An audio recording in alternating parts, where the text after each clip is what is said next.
Greetings, everyone. It's good to see everybody again. Happy to be here and to answer some questions for you once again. So maybe we'll just jump right into it here and get rolling. How does that sound? Good. Okay, here we go. First question from Nigel Macy.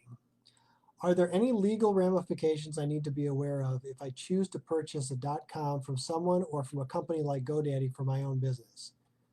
I'm looking for a .com for a massage business. I found one available. It's for sale at an investment of almost $300. I also found the business name with an LLC behind it in another state. Okay, so I'm no legal expert on these matters, but I have dealt with this before. So you're talking basically about a trademark when you talk about a domain name. And so if you found another business that has a similar name in another state, it depends on how active they are with it, right? So if they're very active and they're like an operating business and they have the potential to expand nationally and yakety schmackety, and that might be a problem at some point, then you might want to worry about it. If it's connected to an LLC that's not really being used for anything and you can't search it and find it anywhere, then you're probably fine. So what I would do is just Google around a little bit for this other company around and see maybe they were in business a while ago and maybe they went out of business, in which case don't worry about it. I believe the rules on this sort of stuff is if you are actively using the trademark or whatever for an extended period of time and you were the first one to be using it and the other company came after you, like in a later time, then you would then they would have precedent essentially for using it, even if they didn't file any paperwork or if they just by the fact that they use it gives them some credibility. That said, if you jump into it and you start using it and you become the one who really builds and builds and builds and makes it into something great, it probably doesn't really matter anyway if they're not a significant operation or looking like they're going to become a significant operation. As far as the actual just logistics of getting a hold of it, I've done some of those deals through GoDaddy. I've done them also privately. I would just say just be careful. If you go through GoDaddy, you're probably fine. If you go through a private person and you have to do kind of the exchange, sometimes it's worth using an escrow company or making sure that there's a handoff that happens before you exchange the money, that sort of thing, because there are some scams out there. But yeah, I wouldn't worry too much about it as long as you can Google around and not find someone else utilizing the domain or trademark or whatever you have in mind. That's probably the best way to go. We did that with our big hot dog company beforehand. Just did some Googling around to find out if anyone else had done it before, and they hadn't. So anyway, okay, next one. Adam Drake asked the question, as I add people to my organization, how do you get everyone to fully utilize our CRM? I want a high CRM usage so I can analyze firm-wide data. I understand the benefit for me as the owner, but what's in it for the user to spend time updating their CRM? Or how can I convince them it is time well spent? I want to see if clients are being serviced, if our pipeline is growing, if our close rate is changing, and if other trends emerge. I own an investment advisory firm and manage a team of financial advisors. I'm doing training videos on the CRM, so if I get adoption, at least I know people will use the CRM correctly. We will be hiring an admin soon. Okay, so I'm glad to hear that you're using a CRM or that you're trying to use a CRM, and it's for all the reasons that you said. That's an important thing. So getting people to update the CRM is like the number one problem that big companies have as well. It's not like that this is unique to someone who's just starting out with their new system. So the first thing that jumps to mind with it is that if you're, so first, make sure you've got your standard operating procedures clear. Like it sounds like you do because you're going to make these videos, but make sure it's really buttoned up so that everyone understands exactly how to use it. So it sounds like you're good there. Great. Next thing, with salespeople in particular, the thing that always is a challenge is that salespeople a lot of times don't realize the value of data and the value of numbers. And so sometimes it's worth the effort to try to train them, not from a like how to do it or that I want you to do it perspective, but almost from like a philosophical perspective or cultural perspective within your company, to show them why it's valuable. Like actually like take the time to show them show them the books, show them the accounting that's related to this. Show them why how the numbers flow through. Like I don't know how sophisticated your group of people are in that regard, but make sure that they understand how a conversion rate works, right? And how if you track your conversion rate and you track your messaging and you do all the necessary steps, how that's going to result in more business for them and how that's going to result in more money for them. But you can't help them do that unless they keep all the data up to date. I'm working with a hotel group, which I might have mentioned at some point, I don't remember. We're working with a hotel group right now. We're redesigning their sales department into kind of a standalone sales team, so that they're not really, they were kind of spread out throughout the company. Now they're centralized. And so the first thing we did for the first 2 months was really just focus on kind of the structure of what it is and how we want our business to be run. And when I say our business, I've really got them focused on that the sales activities that they do is their business. Like I talk to them like entrepreneurs. They're employees, but I talk to them like entrepreneurs. We talk about value. We talk about value to them, to the customer, to the company. We talk about data and the value of data and how data can show us if we're profitable or not, or how to become more profitable. So we spent a lot of time working on that as a group, just kind of conceptually, before we even got into any of the nitty gritty of how we're actually going to do any of it. In fact, with this group, we didn't. They designed the system, the standard operating procedures that go into all of this. I didn't design it. I just kind of gave them the overview and kind of the structure, and then I went to them and said, okay, well, what's the most efficient way to do this? What's the most efficient way to gather this data? So that might actually be a good suggestion in this case. It sounds like you have a lot of, you know what you want to collect from your perspective. Get them involved in that conversation at this stage. Don't just hand it to them and just go, here you go. That's one of the things I'm really guilty of. I've been more than once, it's been pointed out to me that I don't explain the way that I think. Like I just think through things very like deeply, and then I just give everyone kind of the surface answer. And so like in this particular case, that might be something that could be helpful here is to think through it with them. Let them be part of the decision-making process. Let them be part of the design process, because then at that point, they've put the input in, so now they're part of it. Like, so if they don't do it, it was their own thing. They said they wanted to do it, so let them buy into it like that. And that also helps when you hire new people, because then that's part of your culture now. Now everyone else who's there, if they train other people or they show other people, or they just, the expectation is, hey, we built this ourselves. We can work on it together, and we can actually execute it together and stay committed to it. So then it's not just you policing it, the whole group is policing it. So I would say those two things. So show them how it connects to value to them, both literally and kind of like philosophically, and then let them have input into the design of how it's going to work, because they might have better ideas than you do. More heads is better than none, right? Okay, so next question. Gabriel Chaparro. Once you have created your unique service in what we think would be a blue ocean industry, how do you determine the pricing when there is no competition to even form a baseline? I am a day trader that also provides entry and exit signals to our subscribers with the direct messaging. When we enter a trade, we go to the channel and type out the trade's detailed information. Usually we form the alerts on a template to keep the channel organized. We ended up creating a software that automates the entire message composition to be posted into a template and sent to our channel. So basically, we linked a trading platform to a mass messaging platform. Cool. Amongst other capabilities, the software saves us tons of time and tedious work. We now plan to sell this software to signal providers like myself.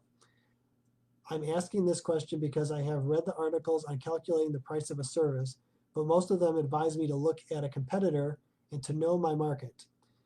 In my situation, I have not found a competitor. Okay, cool. Great question. I love it. And I think the thing that's cool about this question is that the answer to the question is embedded in the question itself. So I want to just kind of reiterate, the thing with pricing is that it's based on value to the customer, right? So like think about it for yourself. You have a willingness to pay for a particular service, and your willingness to pay is based on your perceived value of what that is. How much value is that going to derive for you? And if the value is not greater than the amount you're willing to pay, then you're not going to buy. So pricing has to be set in such a way that the market price is always going to be a little bit lower than the value that you provide, right? So like, because people aren't going to pay more than the value that you provide, they're only going to pay less than the value that you provide. So you need to know what the value is that you provide. So the idea of looking at competition is fine, but where did that price come from originally, right? That's the question. Where did that price come from originally? And the answer is that somebody along the line figures out, well, how much value does this service actually provide? And in your question here, you said it saves tons of time and tedious work. So what I would suggest is I would calculate what the time and tedious work is worth in real dollars. So like the nice thing about this example is sometimes when you figure out pricing stuff like this, you have to take into account kind of like additional revenue or additional things that are maybe a little bit more ambiguous and hard to figure out. In this case, it's an easy one because it's just the time and tedious work. That's really all you need to calculate. So go back to your drawing board and figure out, well, after we implemented this software, we cut this many hours doing this many hours doing that, add it all up, attach it a realistic hourly rate as if you were paying an outside person to do that. If it's just an admin type work, maybe use like $15 or $20 an hour.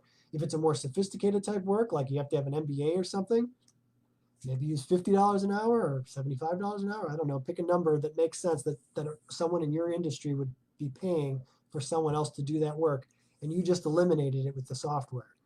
Add all that up, whatever that number is, divide that out over some period of time, whether it's a monthly basis or however you're doing your pricing, and then that's basically what your customer will do. They'll do the same thing, whether they know it or not. That's what they're doing in their head.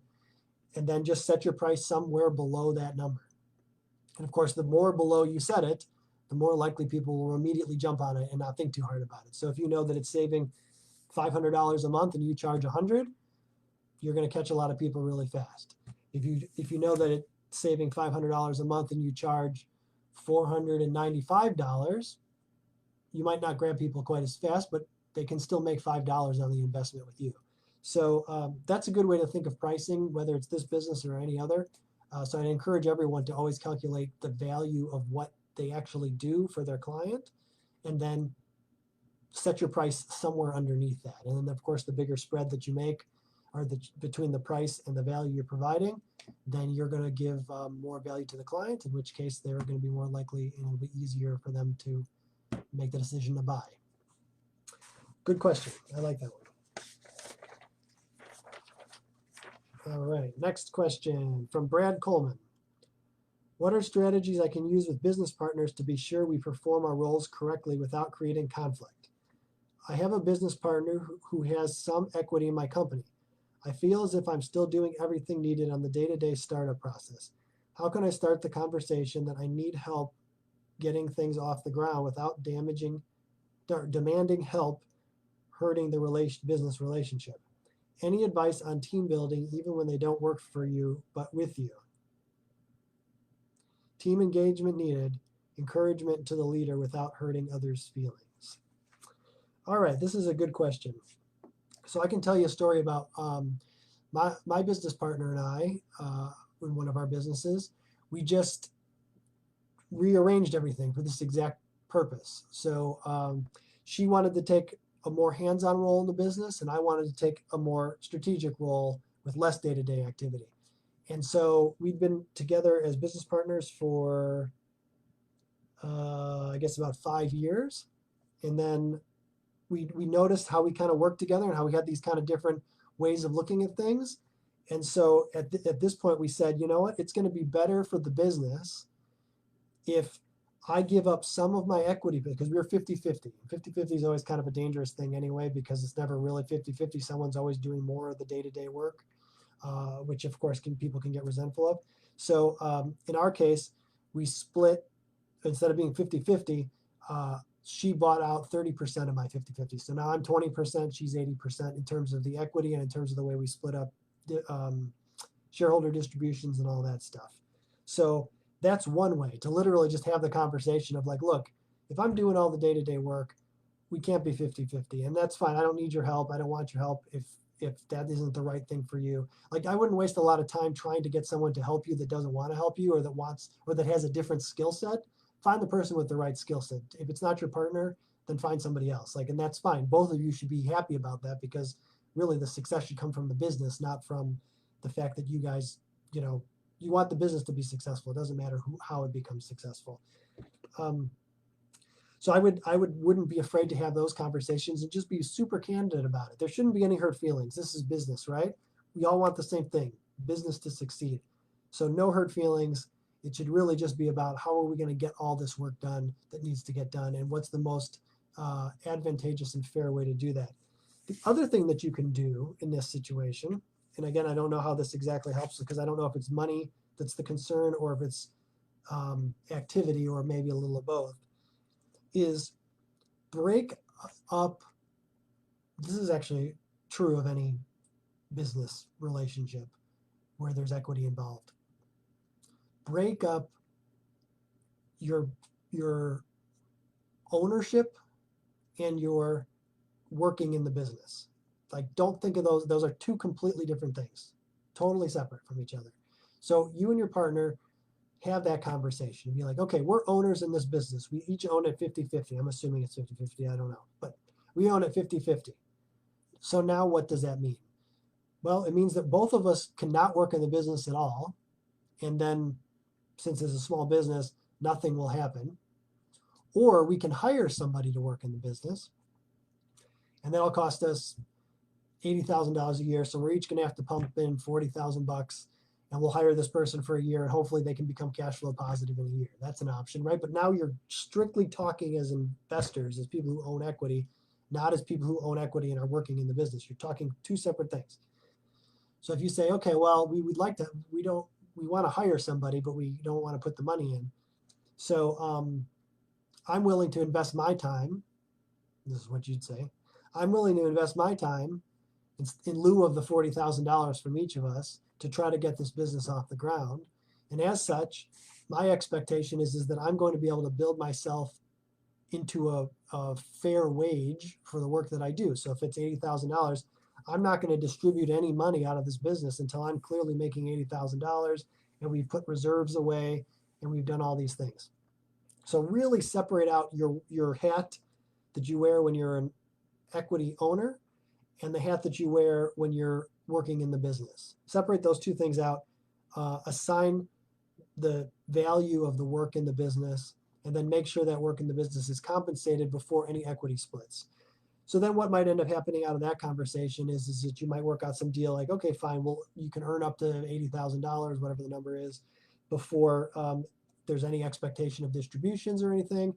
You might also make the argument like, well, hey, if I'm building this thing from scratch and you're not building it, then what did you do to, bring your equity into it? And not to say that maybe they did a lot earlier on and now we're just at the point like I just said, where maybe it needs to be renegotiated. Maybe you have to buy, in my partner's case, she had to buy out that 30%. There was value there that she had to pay for. And I didn't want to sell more than that either, by the way. I didn't want to sell out completely. I wanted to stay involved as an equity owner and as a strategic advisor to the company, because I feel like I can provide a lot of value there, and she thought so too. So that's you have to work through those nuances of the relationship, but again, bring it back to it's just business, and the idea of team building and team engagement. If they're not engaged, they're, like you said, they're not an employee, so they have to, you have to decide, and they have to decide, do you want to do the work or not in the business? And if they don't or you don't, then you got to figure out who's going to do the work. So there's a lot there to unpack, but with a candid conversation, it can definitely be done. I think just making sure that you understand the difference between when you're talking as an equity partner and when you're talking as a operating partner. For both of you, you understand where everybody falls, and then you work backwards from there. All right.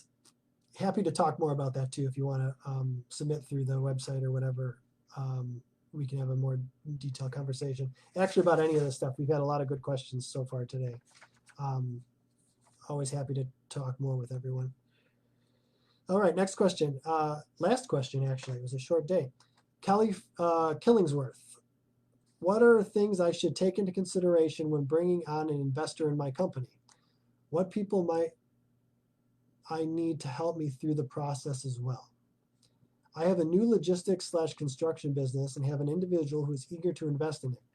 I know him very well. He would like to be included in the company, but only would like to be involved financially. The first investment would be around $11,000 for a dump trailer. I told him we will do this as correctly as possible, aka the ask button on the portal. The trailer would be put to work right away. I guess it might be kind of a Shark Tank deal, but he's family, not a shark. Is bringing him in as an equity partner advisable, or what would you do for this type of investment? Should I set up differently? Yeah, so I have some thoughts about this. So you have to remember there's three ways to finance a business, and that's all we're talking about here is financing, right? Whenever you talk about an investor, you're talking about financing. And there's three ways to finance a business. You can the business can earn the money, and out of profit, out of retained earnings, they can pay for stuff that they need to buy. You could go to the bank and get debt, and then the debt covers the stuff you need to buy so that you can grow the business. Or you can bring on an equity investor the way that you're suggesting here, like on Shark Tank. Those three things in that order are cheapest to most expensive. The cheapest thing you can do is pay out of retained earnings. Use the cash that the company generates to invest in more things and then generate more cash. That's the cheapest equity or cheapest way to finance a business. The second cheapest thing is the debt, right? So debt, usually they'll charge anywhere from if it's a bank, 4 or 5% to call it 9 to 12%, right? Somewhere in there. So, but that's it. As long as you pay your interest and as long as you pay your principal and you live on, you live up to whatever the agreement was with the bank, you don't owe the bank anything beyond what the initial principal was and to follow the rules that you agreed to. So that's your second most inexpensive way to finance the business. And the most expensive way to finance a business is equity. So you have to be really careful with equity because equity seems, it's a little bit of a siren song sort of situation. You kind of get drawn to it because it seems like it would be a really good deal because it seems cheap initially because you don't have to pay. It's not debt, so if everything goes bad, then you don't have to pay it back. You didn't have to earn it because the business doesn't have to be operating. It's just money that just shows up. But then the issue with equity is that equity, you have to remember, is a claim on all future business earnings. So think about that for a second as it relates to the $11,000 dump trailer. If you're in the logistics and construction business, there's logistics and construction businesses that do millions, hundreds of millions, billions of dollars worth of business. So for $11,000, let's say you gave away 5% of the company to the investor. So for $11,000 at this stage, they got 5% of the company. Now let's say that you generate $200,000 in free cash flow at the end of the year. And now your investor's expecting distributions. 5% of $200,000 is $10,000. So that's 100% return on that investment indefinitely. And that's assuming you only make $200,000 forever in free cash flow. So you can see how that starts to add up really quick, right? That's $200,000 forever. Now it's $500,000 forever. Or you have to buy them out at some multiple, which is going to be also not cheap. So equity is expensive. So yeah, just because it's a family member or somebody like that, it's still a shark type relationship. So don't be be aware of that and be concerned with that. So what I would suggest in this situation is what are your other options for financing? Do you have access to bank debt or do you have access to, $11,000? I mean, credit cards are expensive, but it's cheaper than equity, as I just pointed out. So like, and then how quickly will this dump trailer start to produce cash flow for you? Like, and how quickly will you be able to pay it off? That's another great question as it relates to the equity question. If it's $11,000 now and you'll be able to turn the cash over so you can pay it off in 6 months, well then put it on a credit card, because who cares what the interest rate is for 6 months if you're going to be able to pay the asset off and it's going to continue to generate you cash month and month after year beyond that. So you really have to kind of look at and balance all those things. If you do go into a deal for equity, I would highly suggest that you use a probably some sort of convertible note. That would probably be a good way to start with it. If you use a convertible note, it basically is debt. Like that's how you would write it up, is you'd write it up as debt to the company with the option, depending on what kind of rules you put into your own convertible note, with rules that say, hey, this guy has the option to buy into the company. Sometimes that's how they do it, like to just avoid the question of valuation and how much percentage of the company they get.